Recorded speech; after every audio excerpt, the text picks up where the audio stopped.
Good day to you lovely people, it's David Anthony the Creepy Bard, and today I'll be presenting you with another edition of I Can't Believe I Haven't Done That One Yet, the game in which you pick a traditional Irish folk song that every Irish folk singer has done a version of, except for me, post it in the comments, and then I have to finally get around to doing the bloody damn thing.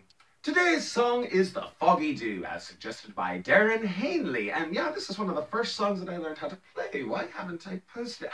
Right, political fears. You see, this song is about the Easter Rising of 1916. If you'd like to learn more about the Easter Rising of 1916, watch this video made by a fellow named Rud the Spud. It's informative, detailed, and accompanied by whimsical, happy cartoons to help illustrate a very tragic and sad chapter in Irish history. Welcome to the internet. Short version goes like this. Back in 1916, Britain was busy fighting World War I, so a bunch of Irish nationalists, led by James Connolly and Patrick Pearse, decided that now is a perfect time for a rebellion.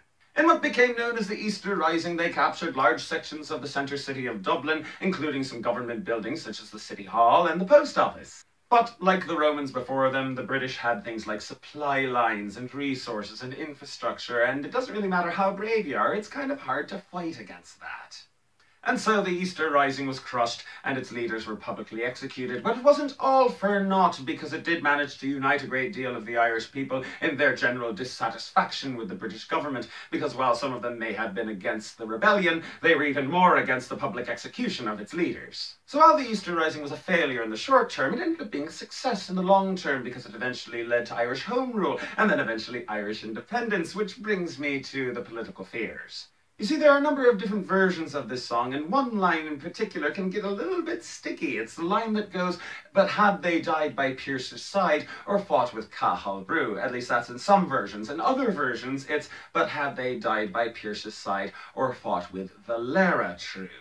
Cathal Brugh and Eamon de Valera were two people who fought in the Easter Rising, survived, and then went on to fight in the Irish War for Independence, and that's when they sort of migrated to opposite ends of the political spectrum, and so using the wrong name in the wrong bar can sometimes cause a riot.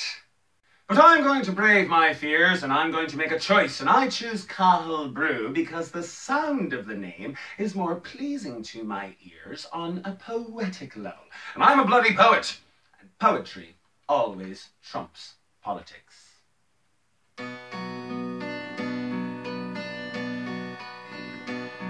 As down the glen one Easter morn to a city fair rode I, as armed lines of marching men in squadrons did pass me by.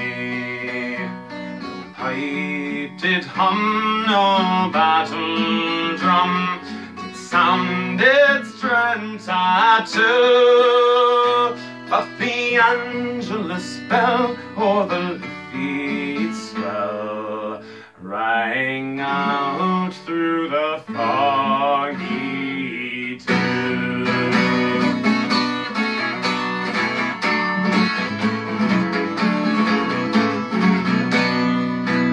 Right proudly high over Dublin town, they hung out a flag of war. 'Twas better to die beneath an Irish sky than outsula or Stellar. From the plains of royal Meath, strong men came hurrying through, while Britannia's sons with their long-range guns gave in. The night fell black and the rifles cracked, made perfidious Albion reel. Through the leaden rain, 7 tongues of flame did shine o'er the ranks of steel, and by each shining blade a prayer was said to Ireland, her sons be true. And when morning broke, still the war flag shook out its folds in the Britannia that bid our wild geese fly, that small nations might be free. Their only graves are by Sutla's graves, or the fringe of the great North Sea. And they died by Pearse's side, or fought with Cathal Brugh. Their names we would keep where the Fenians sleep,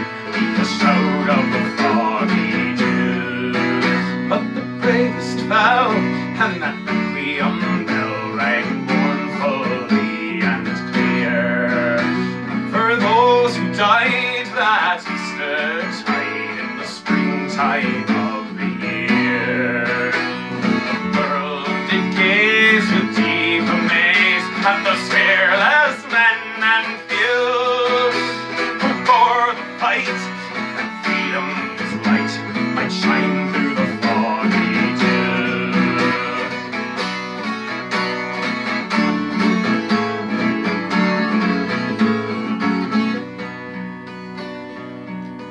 Back through the glen I rode again, my heart full of grief and sore. For I parted then with valiant men who I never shall see no more. To and fro in my dreams I will go, I'll kneel and I'll pray for you.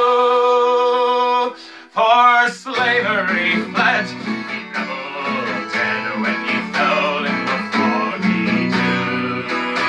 Yes, slavery fled, oh glorious dead, when ye fell in the foggy dew.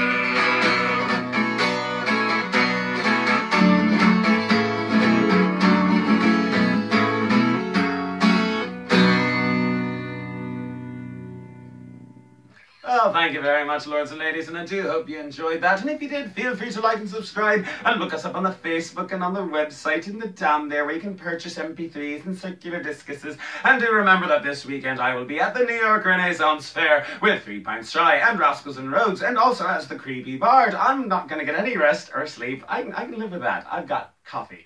Lots and lots of coffee.